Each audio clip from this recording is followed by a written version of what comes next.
पिछले वीडियो में आपने साक्ष्य अधिनियम की धारा 1 और 2 के बारे में देखा और सुना।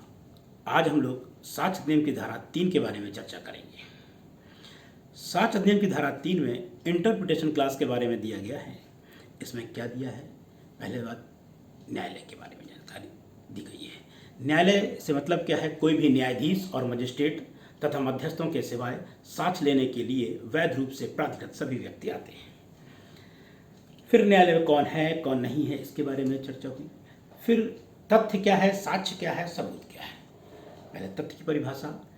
तथ्य कोई वस्तु, वस्तु की अवस्था, वस्तुओं का संबंध जो इंद्रियों द्वारा बोध हो या मानसिक रूप से भान हो। उदाहरण के तौर पे लाइट जल रही है, एक तथ्य है। हमने किसी को मर्डर होते हुए देखा, एक तथ्य है। फिर इसके अलावा हमने कहा मानसिक रूप से भान है और ज्ञानेंद्रियां हमारी। ज्ञानेंद्रिया में है आँख हो गया, कान हो गए, नाक हो गया, स्वाद, जीवा हो गई और त्वचा हो गई। और मानसिक रूप से मतलब ये होता है कि कोई चीज़ मेरे अनुसार सही है और आपके अनुसार सही नहीं है। या मैंने कहा ये नेता ठीक है, आपने कहा ये नेता ठीक नहीं है। मैंने कहा ये मोबाइल ठीक है, आपने कहा ये मोबाइल ठीक नहीं है। साक्ष्य क्या है? कोई भी कथन जिनके जांचाधीन तथ्यों के विषयों के संबंध में न्यायाधीश अपने सामने साक्षी से कहे जाने की या किए जाने की अनुज्ञा देता है या अपेक्षा रखता है। उदाहरण के तौर पे हमने मर्डर होते हुए देखा, ये तथ्य था। जब हमने यही बात न्यायालय में कही तो ये साक्ष्य हो गया। सबूत क्या है? तो साक्ष्य का परिणाम सबूत होता है। दस्तावेज क्या होते हैं? दस्तावेजों के बारे में बता दें। राइटिंग, प्रिंटिंग, मैपिंग, कैरिकेचर और इंस्क्रिप्शन, ये 5 चीज़ों को आपको याद रखना है। आपका प्रारंभिक परीक्षा का मामला हल हो जाएगा। साक्ष्य के बारे में और बता दें। साक्ष्य 8 प्रकार के होते हैं। 4 के फेज में हम 2 बार बता देते हैं आपको। प्रत्यक्ष, अप्रत्यक्ष, भौतिक और अनुश्रुत, 4 ये हो गए। अगले 4 प्राथमिक, द्वितीयक, मौखिक और दस्तावेजी।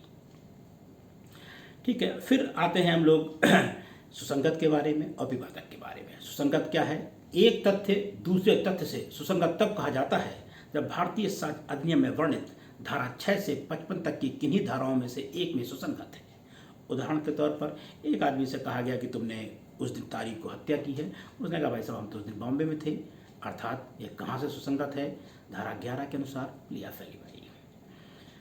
फिर आते हैं विवादक में। विवादक क्या होते हैं? जिनके बीच परिणामी बल होता है। ए ने बी की हत्या की है तो क्या कह सकते हैं? ए ने बी को मारा, ए ने बी को लाठी से मारा, ए ने ए की पहले बी से कोई पूर्व लड़ाई थी, बी की मृत्यु लाठी के लगने से ही हुई। ये सारे विवादक तथ्य हो जाते हैं। फिर हम और 3 चीज़ों के बारे में चर्चा करते हैं। साबित, ना साबित और साबित नहीं हुआ। तो पहले साबित के बारे में चर्चा करते हैं।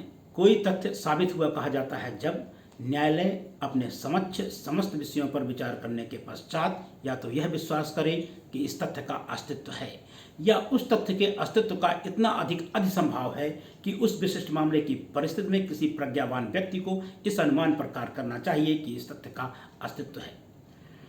फिर नासाबित में क्या है? इसमें सिर्फ ना जोड़ना है। कोई तथ्य ना साबित हुआ कहा जाता है जब न्यायालय अपने समस्त विषयों पर विचार करने के पश्चात या तो यह विश्वास करे कि इस तथ्य का अस्तित्व नहीं है या उस तथ्य का अनिश्चितत्व का इतना अधिक अधिसंभाव है कि उस विशिष्ट मामले की परिस्थिति में किसी प्रज्ञावान व्यक्ति को इस अनुमान पर कार्य करना चाहिए कि इस तथ्य का अस्तित्व नहीं है।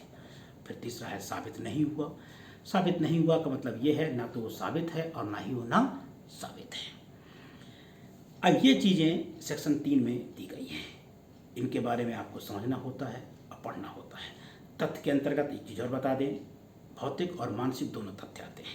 उदाहरण के तौर पे ए ने बी की हत्या की चाकू से की। चाकू तो भौतिक तथ्य है, लेकिन क्यों मारा? ये एक मानसिक तथ्य है। तो तथ्य में भौतिक और मानसिक दोनों ही चीज़ें आती हैं। इस वीडियो के बारे में बताइएगा आपको कैसा लगा। धारा 3 आप इस वीडियो को देखने के बाद पूरी तरह समझ जाएंगे और यदि आपको अच्छा लगा तो इसे आगे बढ़ाइए, शेयर कीजिए। धन्यवाद।